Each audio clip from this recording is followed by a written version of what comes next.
lovely people, and welcome to Owen's Mind, a light-hearted trip through the contents of my head and the world in general. It is Sunday the 5th of April. My name is Owen, and here is what is on my mind today. So, how are we? Are we doing well? I hope we're doing well. I hope this quarantine thing is going okay for you. For me, it's still going pretty well. I'm still kind of keeping on top of it. I've still got my little schedule, so my days have got a bit of structure, so I'm not just kind of ambling about thinking, well, shall I just sit here for another couple of hours or have more food or just, kill the time. I'm actually giving myself a bit of structure. So the workouts are going well. Personal grooming has not, but who cares? Let's face it, shaving this off does not make me any more or less attractive than I already am. Which is very, let's face it. So, anyway, as usual, I've picked out 5 stories making the headlines worth to give my thoughts on. Links will be in the description below so you can read each article in full and show those original publications some love. So without any further ado, let's get into it with story number 1. And today's story number 1 comes to us from, this is a kind of 3 places. So we've got Relax News and AVP via MSN News, which is where I got hold of it. So a Polish priest offers drive-through confessions to beat the virus. Yeah, just an example of people kind of adapting to the situation. And again, just, this is not going to be a coronavirus news flurry. It's just a couple in here today because, quite simply, it's very hard to find anything in the news which is not related to this. But I've tried to find the lighter side stuff. We all know the statistics. We all know how bad everything is. So I didn't want to repeat that. So yes, a parish priest in Western Poland is offering his flock the possibility of Easter confessions from the comfort of their own car as social distancing to fight the coronavirus becomes the new norm. So he said, we've already done a practice run. I have an appointment with a family of 5 tomorrow, and next week I'm due to hear a parishioner confess every sin from his entire life. This is Father Adam Pawlowski, and he told that to AFP. The priest in the western village of Rogalin plans to park his car in an alley by the church, will roll down his window for the parishioner parked, who will be at least 1.5 metres away to avoid any potential infection and maintain that social distance. So apparently every year many Poles attend confession before Easter. The religious authorities reminded the faithful that confession via telephone or the internet is not valid, but says the in-person location does not have to be a church confessional. So that's kind of how he's making this work. I didn't know that because I'm not a religious person, but apparently yes. You can't do it over the phone, you can't do it via the internet or anything like that. Skype, I guess, is out. You have to be within proximity of the person, but it doesn't have to be within the church. I guess it just has to be with unordained person. So, yeah, apparently drive-through confessionals have appeared in US and online. Mass and other initiatives have also appearing as people try to live a normal life in the extraordinary circumstances of the pandemic. So yeah, this is just another example of somebody sort of thinking outside the box to kind of keep a degree of normality, because people still have things on the mind, still have things they want to talk to their priest about. If you're religious, that brings great comfort to people. They still maintain that, but they've got to maintain it now in a different way. But this Father Adam has gone, you know what, we can make this work, we can make it count. So these confessions are going to be recognised by the man, woman, person upstairs, whatever your feelings are. Yeah, so he's just found a way to do it. And again, it's going to be like, I guess it's going to be like a drive-through. If he's got a lot of people, there's going to be a queue of cars, they're going to have a distance between them, and then they're going to have a distance from him. I'd like to think if he's got a few booked in, there's enough space that the person in the car behind cannot overhear what's going on in front, that kind of thing. So there must be some aspect of it. Because parking an alley behind the church, it sounds a bit more like a drug deal than as opposed to a confession. But again, if the guy's like, you know what, this can work, I've got people who rely on me, I've got people who rely on their faith, and this is going to allow that to continue in as normal a fashion as it can, then it can only be a good thing. Because, despite all the stuff, the restrictions put on us, people still sin, people still have sinful thoughts, people are doing sinful acts, maybe more sinful acts, because they're trapped in a house with people and you might not turn the other cheek because people just get on your nerves, that kind of thing. So yeah, good thing. Well done. Well done, again, Adam Pawlowski or Pawlowski. I'm not great with Polish names, or any names, but Polish in particular. Okay, so let's move on to story number 2. Story number 2, this comes from Mental Floss. 19 everyday things science hasn't figured out. So I'm not going to go through all 19, but there's some very interesting ones in the articles. I'm just going to go through a couple. So science has enabled humans to complete some pretty incredible feats, like land on the moon, for example. But when it comes to common things like laughter or hiccups, scientists still can't quite figure out the reason behind them. This article, which was adapted from the List show on YouTube, we look at everyday things that are still a mystery. So I'm going to go through 2 common ones. Why we laugh and why we cry. or why we don't know why we laugh and why we cry. So the first one, we've still not understood why we cry. Crying is still a scientific mystery. Physiologically, it's clear what's happening when somebody cries. Yeah, it's a physical process. But it's been more difficult to figure out the evolutionary reason for tears. We know that babies cry to communicate, to get attention. So some experts believe that adults might cry for social reasons, like to bond or to warn others that something is amiss. Yeah, so it's weird because, you think science has the answers. They always say science can figure it all out, but there's still certain things which are kind of everyday common things, and they don't know why it happens. They know what's happening, but they don't know why it's happening. For me, crying has always been, I don't know, I don't know if I heard the theory, but it was if your body experiences like a physical pain, there may be an injury, there may be something. Your eyes they water to flush the eyes. So essentially, if you've been hurt, there may be debris or dust or anything else, and this is just a way of keeping the eyes kind of clear of anything horrible. If you ever see people in the aftermath of like an earthquake, or you see the horrible kind of dust-covered faces and all this lot, but then you'll see their eyes are quite clear. They've got tears streaking down, and again the eyes flushing out. So that's what I thought, but that's just a theory, and it says here that they don't really know. So yeah, I just thought that was quite interesting. And the second reason is why we laugh. So like crying, we also don't know why people evolved the ability to laugh, but experts guess it has something to do with communication, and not just that we find something funny. This is an interesting one. One researcher found that only 20% of laughs he looked at were preceded by anything deemed to be humorous. It's possible we laugh just to let other people know that we're okay to bond with each other. A study published in 2016 gave evidence to the latter. Researchers found that an outside observer could distinguish whether laughter was produced between a pair of strangers or a pair of friends. So yeah, apparently that only 20% of laughter is a result of us hearing or experiencing something funny. The rest of the time, I don't know. It's like when two dogs meet for the first time, I guess, and one of them will just completely submit, or just drop on its back, its feet in the air. It's kind of like, I submit. I am completely, I'm not a threat. So maybe it's that. Maybe it's like a smile, like a laughter. It's just it's like a verbal way of saying, I am no threat to you, or I like you, or evolutionary from back when we were crawled out the sea. Maybe it's something like that. But I don't know. But they don't know either. That's the weird thing. So another few on the list. I'm not going to read them all out, but I'll just give you a few. There's why we blush. They don't know why we blush. They don't know why anesthesia makes us pass out. So when you get anaesthetised in an operation, they know what's happening. They don't know why it's happening. They're not sure what consciousness is. That one's a big one. I didn't imagine they would know that one. They don't know why we get hiccups or how to stop them. That's a common one. I don't know if this is on the list, but yawning's one as well. I don't think they've ever figured out exactly why we do it. But yeah, there's kind of like things you think when science kind of came to the fore, before we started exploring the heavens and things like that, you think you'd kind of figure out, well, why do we do what we do? And there's still a lot of things they just don't know the answer to.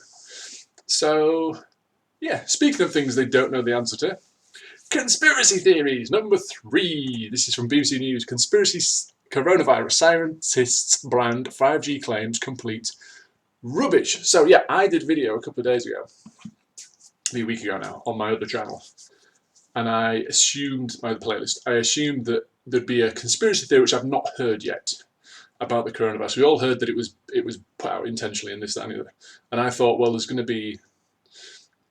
no one saying, well, it's Mother Earth kind of taking us back, because since everyone's been locked in, there's less pollution, it's kind of controlling the population, it's controlling construction and this kind of stuff. I thought somebody would come up with something going, no, because we pollute everything now, the Earth is kind of hit back with a virus to keep you all inside and stop you hurting it. Which is outlandish, but I was surprised I hadn't heard it. So, conspiracy theories, God bless you, you've stepped up to the plate and reassured me that there is still nutters out there.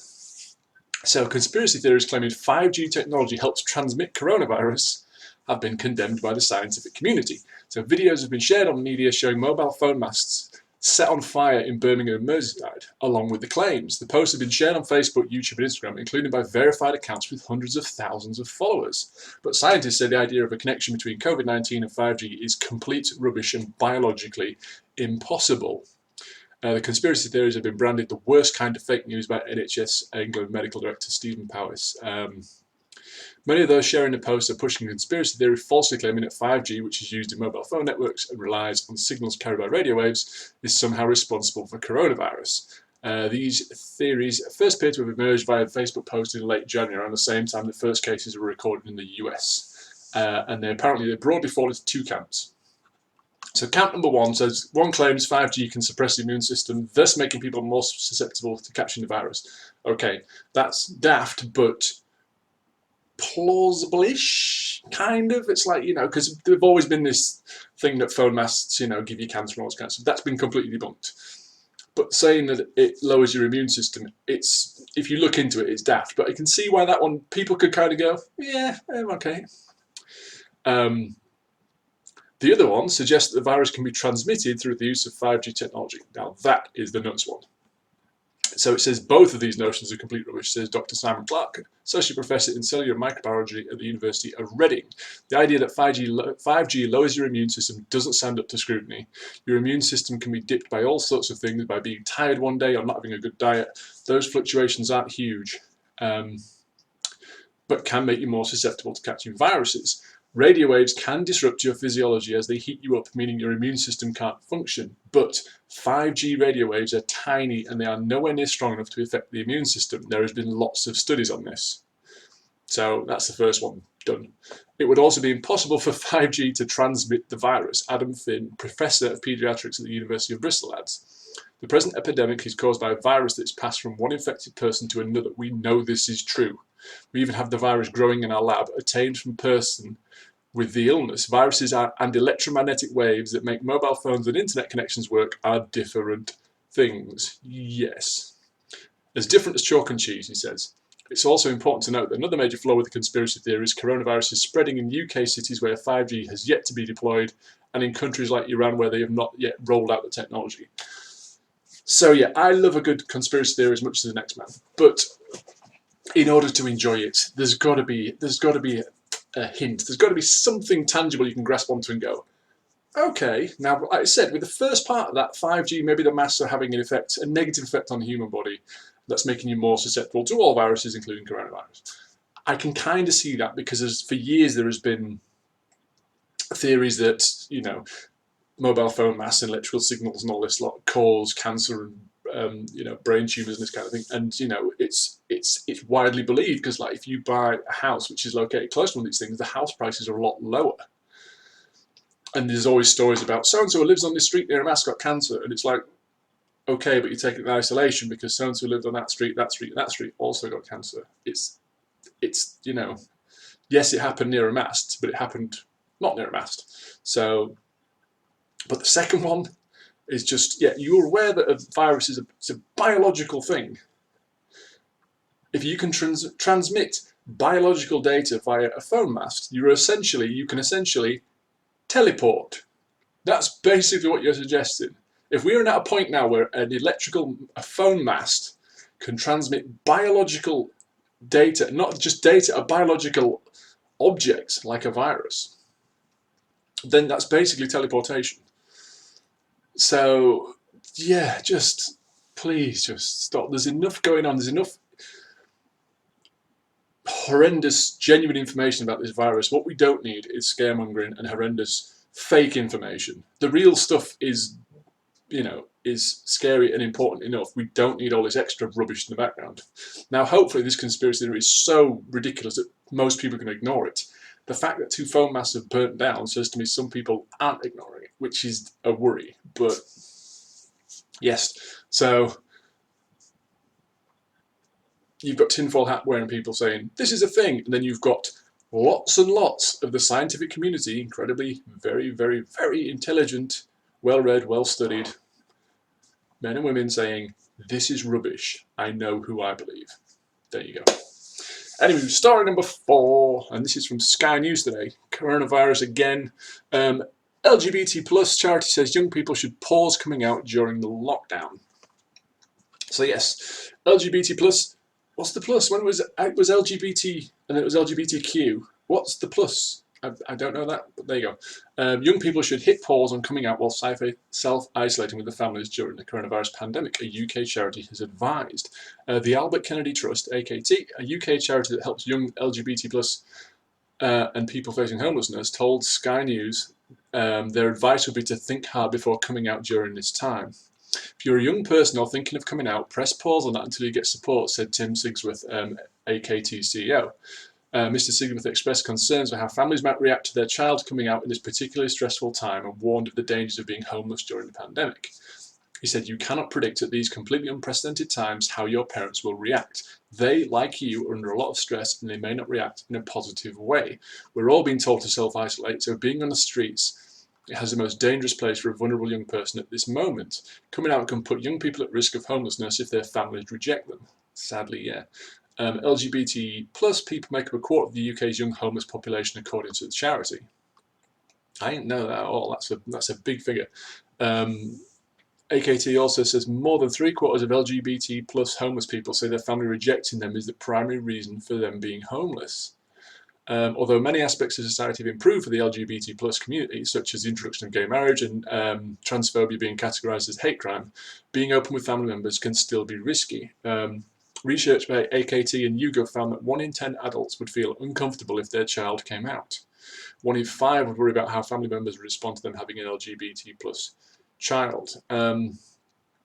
Since the UK went into lockdown, councils have been asked to house all rough sleepers, but it can be hard to house clients who show symptoms of the virus. It says we had a young person very early on in the crisis who was staying in a hotel, but then started to show symptoms, and the hostel, sorry, not hotel, asked them to leave, Mr. Sigsworth said. They had nowhere to stay and no family. Their family had rejected them. They had no work, no options other to be on the streets. Some charities are now working with hotels to house rough sleepers and enable them to self-isolate if needs be. But for those young people staying with family who are considering coming out, the advice is clear. Talk to somebody, get some advice, but maybe pause for a minute and let's look at what your situation is. So, yeah, I mean, this is another one of those little aspects about this whole thing that's you maybe don't think about. The people within these communities are obviously thinking about it, which is good because they're bringing it to the rest of us. But it's one of them things I would never have considered. It's like, yeah, there was something on the news the other day about people who suffer domestic abuse. They are now trapped in a house with your abuser, and all these horrible things. And so this is a charity sort of giving sound advice, saying, look, if you are, if you're now in a comfortable position where you've been keeping how you feel to yourself, you're ready. You think, know what, my parents are ready for this. I'm going to tell them, how I feel, how I want to live my life. It's saying if you're not 100% sure they are going to have your back and support you, then maybe don't, because if they react badly in a situation which is already very stressful, you could find yourself outside, and that is bad in this situation. It's bad in any situation, but it's even worse during this one because, as we head there's some hostels which are asking people to leave if they show signs of the virus. So it's just another mess on top of an already massive mess. But I think it is sound advice. If it is a couple of weeks for this thing to continue, it could be a couple of months, we don't know. If you've held your true identity back for a number of years, I think another 2 months will, I don't think it'll do you any real detriment, considering the alternative. Now, everybody is individual. If you know your parents or your family members or whoever it is that you are going to, make this have this life-altering discussion with, if they've got your back, brilliant, because support this time is massive. And again, he's saying, there is support online, I guess, but you cannot go to meetings, you're not going to be able to sit in, counselling groups with other people who've had to do this and say, yeah, I came out to mum and dad, or I came out to my brother, I came out to my parents, or I came out to my kids, whatever it was, and, this was the reaction, and this is what I would have done differently. That support's not there at the minute. And, more importantly, housing is not there at the minute. So if there's any risk that you are going to get ostracised, don't do it. The fact that 1 in 10 families would have a problem with it, with their child coming out, sadly, I think that's about right. I'm not surprised about that statistic, if that makes sense. I wish I was. I wish I was like, wow. But I'm kind of not, because, you know, the world we live in, it should be at a point where it's like, me personally, I believe that you should live your life as long as your choices do not negatively affect anybody else. You should be able to live your life how you want. As long as whatever you do, what lifestyle you choose, what hobbies you choose, what career you choose, whatever you choose to do, if it has no negative impact on any other person, you should be allowed to do that, and nobody should judge you for it. There's a line in American History X, and the movie, if you've not seen it, brilliant movie, quite powerful. And there's a teacher talking to a former student who's now grown to be like a neo-Nazi. And he asks him, and he says, has anything you've done, because all these kind of horrible things he's done to black people, he's kind of like, has anything you've done ever made your life better? And he thinks about it, and he breaks down. He's like, hate doesn't gain you anything. Judging other people on what they do when it has absolutely no effect on you gets you nowhere. You gain nothing. You've just made another human being feel bad. So there you go. So yeah, sound advice. Let's move on to story number 5. So this is in Sun Football today. Virus hypocrite Kyle Walker hosted a sex party with 2 hookers before urging fans to stay home during the coronavirus. Lockdown, yes. I don't follow football, but, you know. So footballer Kyle Walker ignored the virus lockdown by hosting a sex party with a pal and 2 call girls at his flat. One of the escorts said the Manchester City and England ace invited him for a 3-hour sex session a day before he urged supporters to follow advice and stay home to help the NHS. Walker, who issued a grovelling apology last night, now faces a potential huge fine from club bosses for ignoring health and social distancing guidelines. So the defender split from his long-term girlfriend Annie Kilner earlier this year after we revealed he had got model Lauren Goodman pregnant. A source said Kyle has hit rock bottom with his behaviour and his manager will be furious, and rightly so. Walker partied with escort Louise McNamara, 21, and a 24-year-old Brazilian call girl after he and a male pal invited them to his £8,000 a month rented luxury apartment in Hale, Cheshire. The cost of his house doesn't really, you know, it's for the article, so what. Louise said she arrived by taxi around 10:30 p.m. on Tuesday, the night before Walker issued his plea in an interview for everyone to stay at home. The single mum says the player, who she took snaps of stripped in his undies, said his name was Kai. Louise, who is studying criminology at Manchester Metropolitan University, said, I work with an agent in Manchester. I got a message from my boss saying a high-profile client was looking for somebody classy.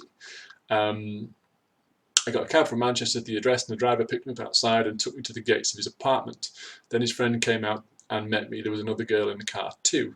Walker tried to keep his identity secret. After the girls went for a cigarette on the balcony, the other girl told Louise Kai was a soccer player. Louise said, I didn't know who he was at the time, but I took a few photos of him.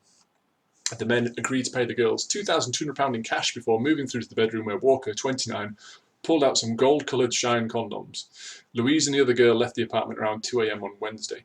There's kind of a big leap there, isn't it? It's like, okay, so he invited us in and he paid us this money, and then he got these gold condoms out, and then we left. So like, you're missing out on the bit. Not that I need to know that, but why do you need to know the condom thing either? Is it gold-coloured Shine condom? Is that a brand? Is that something, you know? Is that like the Hennessy of condoms? I don't know. But you know, kudos for practicing safe sex. Yeah, and they left at 2 a.m. on Wednesday. Later that day, Walker told fans in an interview, stay indoors, keep washing your hands, keep following the protocols, and just protect the NHS. It's been tough, but first and foremost, we have to think about other people's health and protecting the elderly and family members that can spread it. It's been tough. Maybe you should have said it's been hard. Louise added, Kyle should really know better. Just before we go any further, so Kyle should know better. Have you heard the expression, people who live in glass houses shouldn't throw stones? You were there too. You went over. And yeah, 2,200, it's not if that's individually or for both of you. That's a big payday. But please, please, please not say he should know better. When you went to his house, you didn't have to go. You could have said, no, sorry, agency in Manchester, social distance at the minute. You went over there to get laid and get paid. So do not judge this guy. I'm sorry, I just can't. She says, on the one hand, he's inviting strangers around to his house for sex, and the next day he's lecturing everyone on how he needs to stay safe. He's a hypocrite and putting people at risk. So did you! His behaviour is also likely to infuriate England managers Gareth Southgate. Don't say someone's a hypocrite when you assisted him in it. Had you not gone, it would have been him and his mate. So, this whole situation exists because you agreed to go. Otherwise, it's just two guys looking, to do something which they couldn't do. So yeah, it was bad, but nothing happened. By saying, oh well, yeah, he should be ashamed of himself for inviting escorts around to his house.